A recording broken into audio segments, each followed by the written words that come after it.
আশিকে রাসূল না।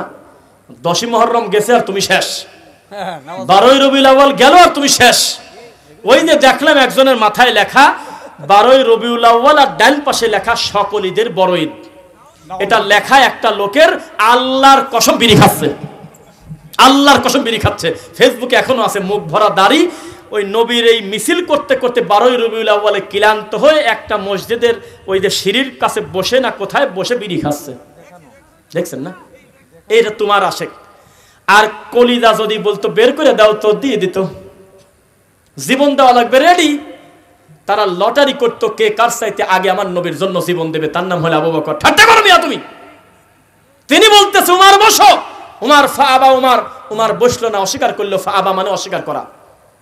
যেই দেখলো যে না পরিস্থিতি তো জটিল হয়ে গেল, তো গ্রুপ হয়ে যাবে, মৃত্যু কেন মানি নেয় না, তখন আবু বকর রাদিয়াল্লাহু আনহু একটা কথা বললেন, উমার বসে পড়লে না তো, তোমাকে একটা কথা বলি, ফামান কানা মিনকুম ইয়াবুদু মুহাম্মদ। কথা বোঝা যাচ্ছে? জি, হাদিসের ইবারত। শোনো, উমর রাদিয়াল্লাহু আনহু বলে কোনো কথা নাই।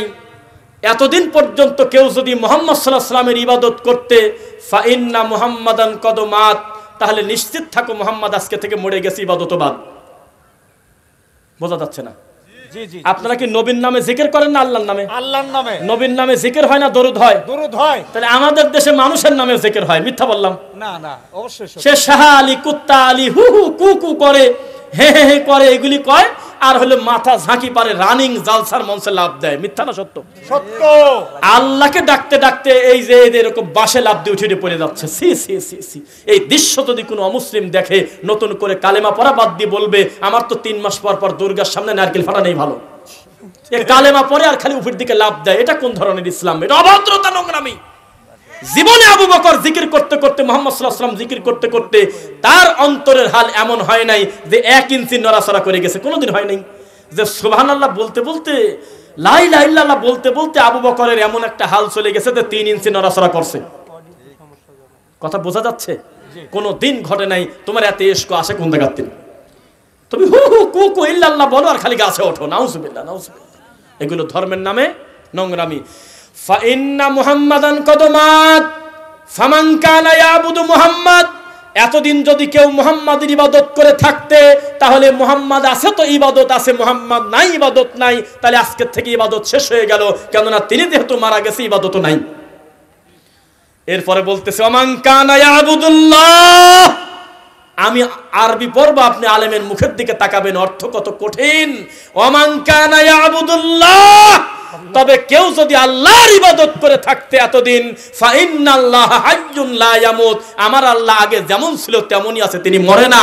মুহাম্মদ জীবিত থাকতে আমার আল্লাহ যেমন ছিল এখনো তেমনই আছে। সুবহানাল্লাহ। এই কথা বলছে, বসে পড়ছে।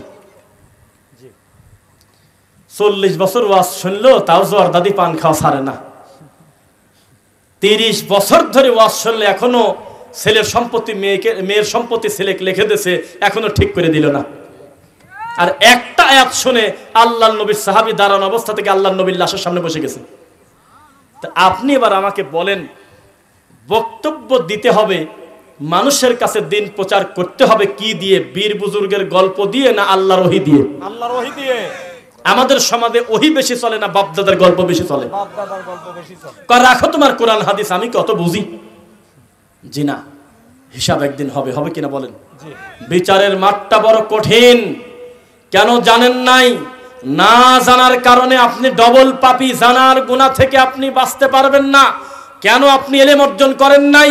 যার উপরে কোরআন নাজিল হয়েছে তাকে আল্লাহ বলতেছে ফাআলাম আন্নাহু লা ইলাহা ইল্লাল্লাহ। হে মুহাম্মদ সাল্লাল্লাহু আলাইহি ওয়াসাল্লাম, ওদের কথা বাদ, উম্মতের কথাও থাক, অন্য সবার কথা থাক, আপনি সরাসরি আপনাকে বলতেছি, আপনি আগে এই ইলম অর্জন করেন। আল্লাহ ছাড়া কোনো মাবুদ নাই, সত্য ইলাহ নাই। দুঃখিত, একটু পানি খায় নেই।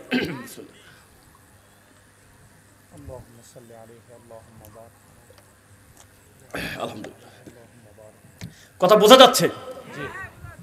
মুহাম্মদুর রাসূলুল্লাহ সাল্লাল্লাহু আলাইহি ওয়াসাল্লামকে বলতেছে ফাআলাম, আপনি আগে এই ইলম অর্জন করেন, আন্নাহু লা ইলাহা ইল্লাল্লাহ, আল্লাহ ছাড়া কোনো সত্য ইলাহ নাই। আর এই তাওহীদের দাওয়াত দেওয়ার কারণে মুরব্বীরা যুবক ছেলেপেলের বলে তুই 2 দিনের ছেলে, তুই বেশি বুঝিস, পণ্ডিত হয়ে গেছিস। গালাগালি করে কিনা বলেন?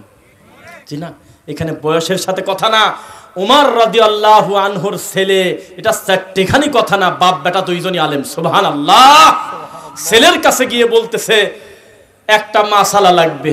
কি বলতেছে? হদের তামাত্তু কি জায়েজ আছে? তো বলছে যে জায়েজ আছে। কাজে বুঝলাম না, বাপ বেটার ফতোয়া তো মেলে না। তোমার বাপ যে বলল উমর রাদিয়াল্লাহু আনহু হদের তামাত্তু জায়েজ নাই, তখন তিনি বললেন আমার বাপ যেহেতু বলছে তারটাই ঠিক, নাকি বলেন? তা বলেন নাই। আমাদের দেশে হলে ও আচ্ছা বড় কেবলাজান বলছে, ঠাকুর বাবা বলে ফেলছে, তার তো কোনো কথাই নাই। ডাইরেক্ট তিনি বললেন উমর রাদিয়াল্লাহু আনহু আবার কে, আমি আবার কে, ডিসিশন হবে মুহাম্মদুর রাসূলুল্লাহ সাল্লাল্লাহু আলাইহি ওয়াসাল্লামের কাছে। তিনি যদি রায় দেয় তাহলে আর কোনো কথা নাই। পরে খবর নিয়ে তদন্ত করে দেখা গেল দুইজনের কারোরই দোষ না, তবে এই মাসালা দেওয়ার ক্ষেত্রে বাপের থেকে ছেলেটা জয় হয়ে গেছে।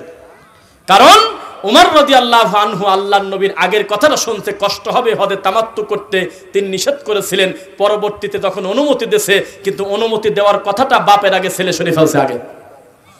এত রাগ কেন তোমার? আমরা যখন বলি এটা বেদাত, হুজুর রেগে যাচ্ছেন কেন? হতে পারে 40 বছর পড়াশোনা করেছেন, কিন্তু আপনি এটা তদন্ত করেন নাই, হতেই পারে মানুষ হিসেবে। এত পণ্ডিতি কেন? যখন বলি এটা শিরক, আপনার বিরুদ্ধে যাওয়ার কারণে আপনি রেগে যাচ্ছেন কেন? ওই যে আপনার শাহজাদপুরে একটা খানকা আছে নদীর পাশে, আমি সেখানে গিয়েছি, ভিডিওতে এখনো আছে, নাম বলেন না। আল্লাহর কসম দেখেন কবরের আযাব, জাহান্নামের আগুনের ভয় যে মানুষ করে না। একটা আলেম মানুষ, তিনি খাদেম, 39 বছর একটা দাখিল মাদ্রাসার সুপারিনটেনডেন্ট ছিল শেষের দিকে। সেই মানুষটাকে আমি জিজ্ঞাসা করতেছি যে বেদাত কয় প্রকার? একটা কথার পর্যায়ে উনি বলতেছে 3 প্রকার। আমি বললাম আল্লাহ, যারা একেবারে ধর্মকর্ম কিছুই জানে না তারা বলে 2 প্রকার, এবার আর একটা ডেলিভারি দিলে এটা কোনে পাইলো? কি কি বলেন তো দেখি। কয় যে বেদাতে হাসানা, বেদাতে সাইয়্যিআ, বেদাতে খবিসা। না, বেদাতে কিসা? আমি বললাম যে খবিসা কি? কয় যে স্ত্রীর সাথে সহবাস করা হলো খবিসা, যদি বাচ্চা হওয়ার পরে আবার তার কাছে যায়। আল্লাহর কসমে সিরাজগঞ্জের সেই লোকটা এখনো বেঁচে আছে হয়তো। তাহলে আপনি চিন্তা করেন যে ইসলামকে ক্ষতবিক্ষত শুধু নাস্তিক একা করে না। একটা নাস্তিক যদি এই গোটা গ্রামে থাকে, ওই নাস্তিকের দ্বারা গোটা গ্রামে এত বড় ক্ষতি হবে না, কারণ তার বাপই তাকে দেখতে পারে না। যা, তোর তো আল্লাহই নাই, সর। প্রত্যেকে তাকে দূর দূর করে তাড়িয়ে দেয়। আর একটা নাস্তিক বানাতে 1 বছরের বেশি টাইম লাগে, সহজে নাস্তিক বানাতে পারে না। কিন্তু একটা হুজুর জুমার খুতবার মেম্বারে বসে আল্লাহর নবীর নামে মিথ্যা কথা বলে একেবারে হাজার হাজার মানুষের ঈমান নষ্ট করতেছে জাল হাদিস দিয়ে। ম্যাক্রো বিরোধিতা করেছিল আমার রাসূলের, আমার রাসূলকে সরাসরি গালি দেয় নাই, তার রাষ্ট্রের একটা লোক আমার নবীর ব্যঙ্গচিত্র আঁকায়ছে, ও বিরোধিতা করে নাই জন্য আমরা ধরে নিছি সে অপরাধী, ঠিক কিনা? এত বড় অপরাধীর সারা পৃথিবীর মুসলমানের কলিদায় লাগার কারণে 250 কোটি মুসলমান যখন আমরা চিৎকার দিয়েছি, 7 দিনও যায় নাই, ম্যাক্রো লাইভ এসে বলতেছে মুসলমান ধর্মের মুহাম্মদকে নিয়ে ব্যঙ্গ করা আমার ঠিক হয় নাই, আমি ক্ষমা চাচ্ছি। সারা পৃথিবীর মুসলমান তাদের পণ্য বয়কট করছিল ফ্রান্সের, দেখেন। জি জি জি। একদিন নবীর বিরোধিতা করে তার পরিস্থিতি এমন, আপনার হুজুর প্রতিদিন নবীর বিরোধিতা করে। নবী বলেছেন বিদাত করো না, বিদাত না করলে হুজুরের চলে না। রাসূল বলেছেন শিরিক করো না, শিরিক হলো তার গলার মালা। নবী বলেছেন হারাম দ্রব্য ত্যাগ করো, হারাম দ্রব্য খাই না এমন মানুষের সংখ্যা খুবই কম। নবী বলেছে ইনসাফ করো, ইনসাফ করি না। নবী বলেছে জুলুম করো না, জুলুম করি। নবী বলেছে ছবি মূর্তি করো না। এই আসতে দেখলাম মরে মরে মূর্তি ছিল কিছুদিন আগে, তবে আমরা খুশি হয়েছি এই 5ই আগস্টের পরে সব কাজ হয়তো ভালো হয়েছে কিনা, কিন্তু এই যে মূর্তিগুলো ভাঙা হয়েছে, এ ব্যাপারে একজন আলেম হিসেবে নির্ভয়ে আমি বলতেছি এগুলো ভালোই হয়েছে। নবী বলেছেন তুমি ছাড়বে না কোনো ছবি মূর্তি, ছাড়বে না কোনো উঁচু কবর, ভেঙে সমান করে দাও, কোনো বৈষম্য থাকবে না। ইন্না আকরামাকুম ইনদাল্লাহি আতকাকুম, কে মুরিদ, কে পীর, কে কালো, কে ফর্সা, কে আরব, কে অনারব, প্রত্যেকটা ব্যক্তির ভালো মন্দ বিচার হবে কে কত আল্লাহকে ভয় করে। কিসের বৈষম্য থাকবে? আরে মোরে মোরে লালন ফকিরের নামে অমুক তমুক, আরে সে মালায়নও না। এ আবার বিপদ দেখেন বারে। লালন বলতেছে আমি কি জাতে সংসারে বুঝলাম না, তাহলে ও নিজেই বলতেছে আমি যে কোন জাত আমি নিজেই জানি না, ওটা হলো আজাদ। লালনের ওখানে আমি এখন বক্তব্য দিচ্ছি, এখন লালনের ওখানে আসর হচ্ছে, আশেপাশ দিয়ে 1 কিলোমিটারের ভিতরে কোনো ভদ্রলোক যেতে পারবে না, গাঁজার গন্ধে টিকা যাচ্ছে না। অথচ লালন একটা আলাদা ধর্ম, আর মুসলমানের বাচ্চা লালনের নামে সেতু করেছে, মুসলমানের বাচ্চা লালনের প্রতিমূর্তি করে, অথচ হিন্দুও না মুসলমানও না, ওরা মানুষই না। যার গাঁজা খাওয়াটাই হলো ধর্ম, যারা গাঁজার নামটা সিদ্ধি বানায় বলতেছে গাঁজা খাওয়া লাগবে কেন, আমরা তো ফল খাই, গাছের খাই। আস্তাগফিরুল্লাহ। ইসলামকে যে যেভাবে পাচ্ছে ঠাট্টা মস্করা করতেছে। বক্তব্যের শুরুতে বলেছিলাম কবরের শাস্তির ভয় আলেমরা করতেছে না, জাহান্নামের ভয় আলেমরা করতেছে না, কেন জানি না। কারণ ডক্টর মিজানুর রহমান আজহারের সাথে বুক মিলালে যদি তার নতুন করে কালেমা পড়ে মুসলমান হওয়া লাগে, এ মুসলমান হয় কি করে কোন? ঠিক। কাদিয়ানি যদি অমুসলিম হয়, আমাদের দেশের এই সুন্নিয়তের নাম দিয়ে যারা কবর পূজা করে, মাজার পূজা করে, তাদেরকে অমুসলিম ঘোষণা করা উচিত। আর তাদের নবীর নাম হলো মরা পীর। এদের কয়দিন আগে এইচএসসি পরীক্ষার রেজাল্ট বের হলো না? আমি মিথ্যা কথা বললে ডানে বাম থেকে আপনারা সাক্ষী দিবেন। এসএসসি পরীক্ষার আগে কয়েকটা ছেলে পেলে একটা পীরের কাছে গেছে, আব্বা হুজুর একটু একটু দেখ থাক, একটু দোয়া করে দেন আমাদের জন্য, সামনে পরীক্ষা। তো এ আবার করছে কি, আমি দোয়া করলে আর কত দূর যায়, চলো বড় ঠাকুরের কাছে যাই।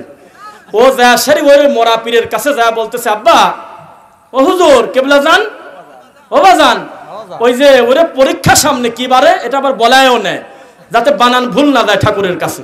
কয় যে অমুক তারিখে, কয় যে ভালো পরীক্ষার ফলের ব্যবস্থা তুমি করে দিও। এই হলো বাংলাদেশের ইসলাম। আমি কিন্তু নিজে যা তা কিন্তু এই মাঠে আমি 3% দিলাম না। যারা জানে আমার ব্যাপারে, আমার এরকম কথা কোনো মাহফিলে নাই অন্তত এবছর। আমি বলেছি যে আল্লাহ তোমার কাছে শোধরানা করি, আল্লাহ চতুর্দিকে এত বিদআত শিরকের মাঝখানে আমাদের কলিজার টুকরা যুবকরা এই আশাটা অন্তত করেছে যে আমাদেরকে দিয়ে 2টা কথা বলানো যায়, আলহামদুলিল্লাহ। এটা আমরা শুকরিয়া আদায় করি। একদিন এমন সময় আসবে এই মাঠে দাঁড়িয়ে বসে আমরা চিৎকার দিয়ে জাতিকে খুশি মনে 100, 200, 150 বিদআতের সিরিয়াল দেব ইনশাআল্লাহ, যেন সেটা আল্লাহ সহজ করে দেন। আমিন। তাহলে আমাদের ইমানের সংশোধনটা জরুরি কিনা বলেন? জাহান্নাম থেকে বাঁচার জন্য শিরিক করা যাবে, বিদআত